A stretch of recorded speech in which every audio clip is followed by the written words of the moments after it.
rehab for a year, court mandated. I was in probation for 2 years. I was court mandated to be on medications that would control my psychology, like everything. Like I was completely out of hand. And now I've not taken any medication since 20. And I'm able to own the day. I'm able to own all spaces. I'm able to manage people on the other side of the world and also be able to train at the highest level and win world titles every single year. And I'm able to section these things out into a way that I'm able to conquer the day every single day and also smile while doing it. Because I know a lot of extremely high performing people. I live in Malibu with the richest and most famous and most powerful people in the world, and they do not know how to smile. And I can say I have that at least. And a big reason why I'm talking to you guys right now is if you are in a space right now where you want to be one of those people that raise their hands when I said, are you in the place where you're doing what you want to do? This is maybe a formula that might help you out. So I created this system, and I had to because I was completely lost in the world. I had to create a system where I created value for myself and then value for other people, and then I could sit in rooms like this because there was no door that was open for me when I got back from rehab. I had lost all opportunities. My grandfather got me in on a college based on the merit of things that he had done. Was like, my grandson is a good kid, I promise. But they didn't want me there. And I recognized that when I got in that room, that I was on academic probation. They wouldn't let me participate. I wasn't able to really, I was auditing most of my classes. They wouldn't let me really participate because I was basically an outcast. So eventually I had to sit with myself and I was like, holy shit, there's no doors that are open for me. And the only way that I was going to be able to open these doors is to be able to show people on the other side of this door there was somebody valuable, somebody kind, somebody who could come in and actually make their home or their workspace a better place. So I looked at myself, and the biggest thing that I recognized was mindset was the biggest issue for me. I had zero context on what it was like to be an organized, driven, or like even a thoughtful person. I didn't have any of those things. The next thing that I needed to recognize was my network. And we're talking about a pyramid here, guys. I realized that my network was just some of the lowest and the wildest people on the planet.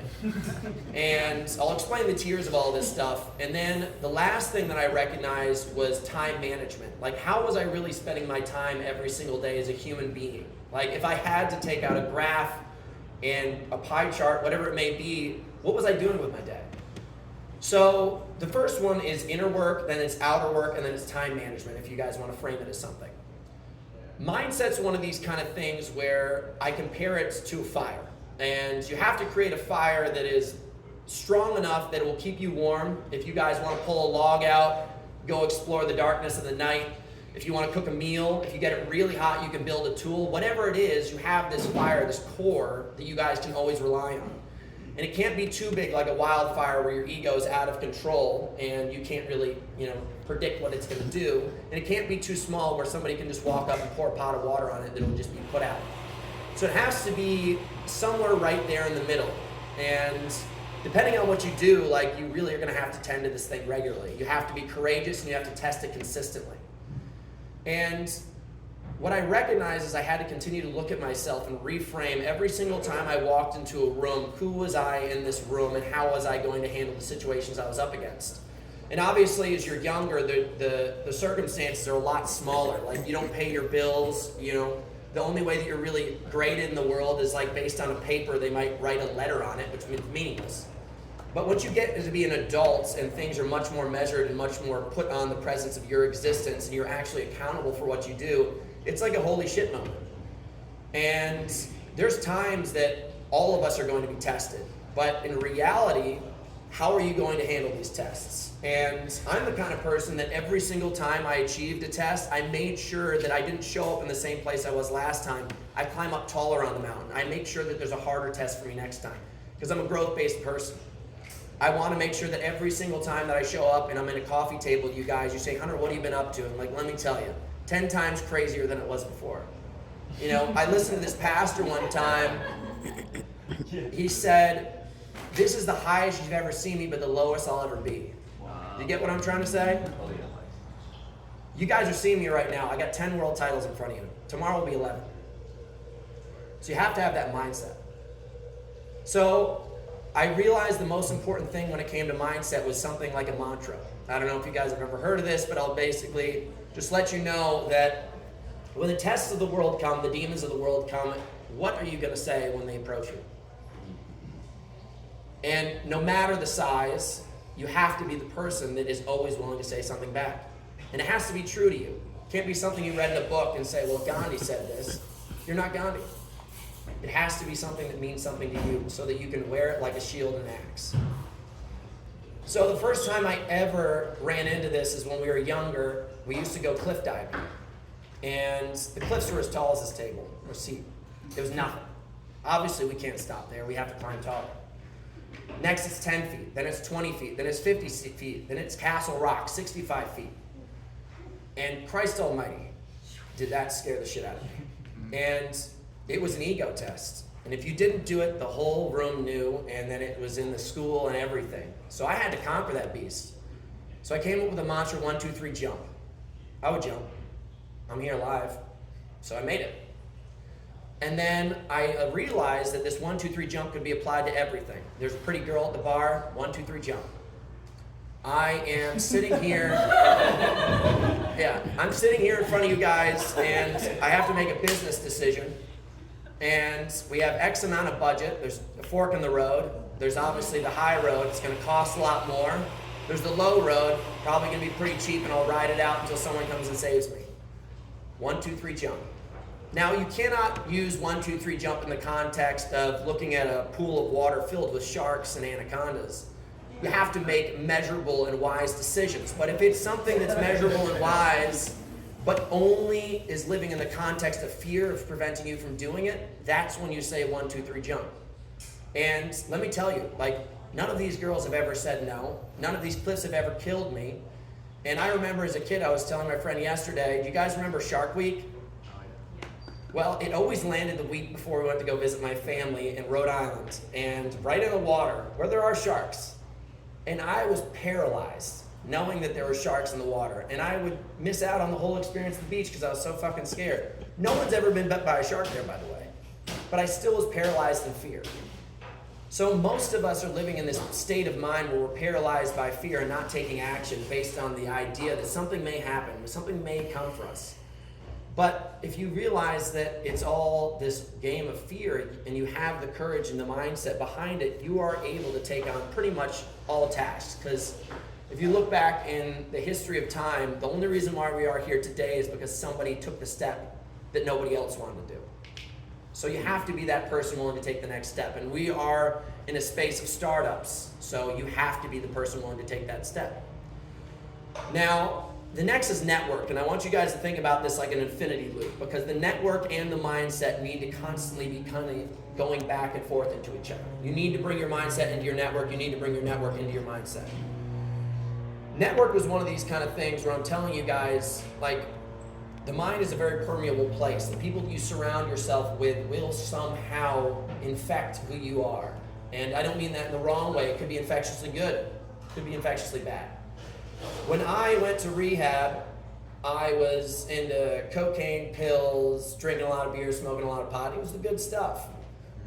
I then met the bigger beasts of the realm, where I was in rehab with people who had a much stronger addictions than I did. And these were heroin addicts and all sorts of crazy drugs. So think about this. My network went from a bunch of people that smoked pot, pills, cocaine, ecstasy, whatever it may be, into a room full of heroin addicts. How long do you think it took for me to do heroin? Not long. I was now doing heroin because the people that I was surrounding myself with were in the act, the action, the lifestyle of doing heroin. Obviously, I did not stay there for too long. But now I'm living in a place, Southern California, full of ambitious-minded people, and I'm living in Malibu, California, where it's the top of the food chain. And the people that I spend my time with, the conversations they have, the way that they dress, the way that they organize the day, whatever they may do has now come into my life. Now I stand in front of you guys, I run 5 businesses.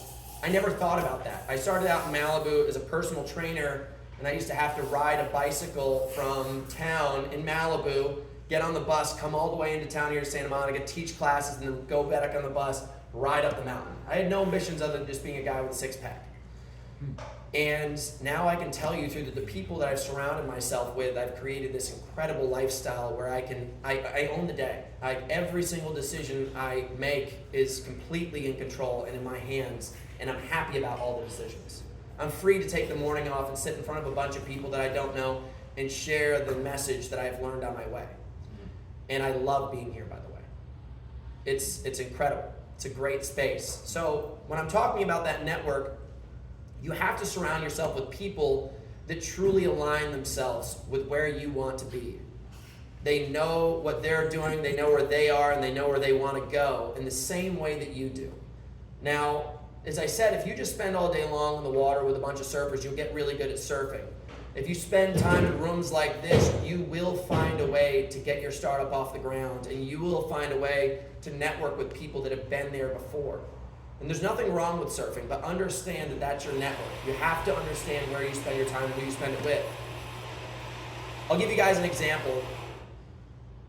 I have been undefeated since 2016, 2017 in my sport from a friend, Bobby. He changed my entire life. This man answered my network, the guy with the cowboy hat. Changed everything for me. Someone I call all the time. And I took a summer off, and I went and spent it with my family. And I love my family, don't get this wrong, but I spent it on the beach. We had a lot of wine and cheese. We cracked open lobsters. We were just having a blast. I lost my world championship that year for the first time in many years. And I was crushed. But I looked back and I saw the people I was spending my time with. And anytime I was sore, guess what? My mom was like, why don't you take the day off and I'll make you a sandwich. It's like, that does sound pretty nice, Mom. Maybe I will stay inside the day. And a couple months later, I went to national championships and I took second. So that's 2 losses in a row. I don't lose. So I had to look at myself and I say, who am I spending my time with? What am I talking about? What am I aiming towards, and who's helping me aim and shoot when I want to get there? And I looked at the people to the right and the left of me, and they were nothing alike. They had none of my same ambitions. They were beautiful people, but they were not trying to help me go the direction I wanted to go in. I cut myself off from the entire world. One of the first people I called was Oliver. Oliver spent dozens, if not hundreds of hours with me on the mountains on a bicycle, helping prepare me for my next world championship. I then set the world record, and I got the world title back within months. I had to completely clean out my closet. I told my mom, I love you, but I'm not coming home for a while. I have to go on the path that's necessary. And she understands it. She loves me. She gets it. She knows what it takes to get there. She's been doing it with me for 12 years. She's come to all my championships. She knows what it takes. And if you are not surrounded by people that are willing to let you go so that you can go where you want to be, then that person should not be part of your network. It doesn't matter what their title is, mom, dad, friend, girlfriend, wife, husband. You have to surround yourself with the people that are willing to let you go to find where you want to be. And it took a long time for me to have the courage to be able to say that to myself, because I'm like, that's my mom. And it's so challenging to let go of somebody like that. But in reality, my mom is so happy for me. I'm so happy for myself. So once you create this network, you have to then, this is your castle, your mindset. You then now have to create a moat around it. You have to create a gate. You have to create locks. You have to then create an army of the network, people who will surround you and protect you in these challenging times. This is the mindset that you need to have to be where you want to go. Don't be militant and crazy, but understand that this is a precious place. You found your inner peace. You found your goal. You found your direction. Do not let the wrong people in. The gate's always willing to open, but for the right people. And as I said at the beginning of this conversation, are you a valuable person on the other side of that door? You have to find those right people, and you have to be one of those right people for your friends and family. Now, the last thing I want to share with you guys is time spent. I recognize there is this culture of the grinding culture and the hustle culture. Now, I'm sure you guys have heard of David Goggins, maybe. There's this grinding mentality of, I don't fucking stop. I go, go, go, go, go. And that's cool. And I'm not going to be a hater. But I'm also going to let you guys know that there's only so many hours in the day, and intentional hours are the things that make the biggest difference. Bobby was one of the first people to ever teach me about this. When he met me, he goes, all you do is fuck, fight, and drink beer. There was some truth there. And Bobby found me as a young man. I was 26 years old, and I mean, I was just fighting the world. And I thought it was the right thing to do, but I had no intention with my time. I had no organization with my time. I was just a rowdy honey badger of a man. And Bobby taught me how to cultivate my energy, cultivate my time, and organize myself. And as I said to you guys earlier, I was in a resource room with kids with Down syndrome, autism, whatever kind of disorder you can imagine that would not allow these people to function fully in this world without medication and handholders. I was one of those people. They had me on medication from the age of 8 until 20. 2 years court mandated. Tranquilizers, bipolar medication. They were like, you're fucked. You cannot exist in this world. You're crazy. Now, I had to learn how to control myself, contain myself, organize myself, so that I could own the day, as I've been talking to you guys about. I haven't taken medication in over 10 years. I never needed it. I just needed to know how to be accountable with my time, use my energy properly. I crush it now. No pills necessary, guys. And I found a way to organize my time and use intensity and thoughtful time to really be able to move the needle. I learned a long time ago from training the only way to shift the body was to actually put the body through something that's going to make it shift. And the only way to shift the mind is to put the mind through something that's going to make it shift. You have to put a little fracture in it so that the bone goes back stronger. And every single time you apply this, you will get stronger, but it needs to be a big enough test to actually grow through the process. So when you look at your day, guys, like one of the most powerful things I ever did was I took a Post-it note, and they're bright, so I cannot avoid them. And I put it down on my desk, and I write 5 things out. I cannot remember the person who spoke upon this, but there's studies all behind it. You write the 5 most important things you got in the day, prioritize it from a scale of 1 to 5, and just get it done.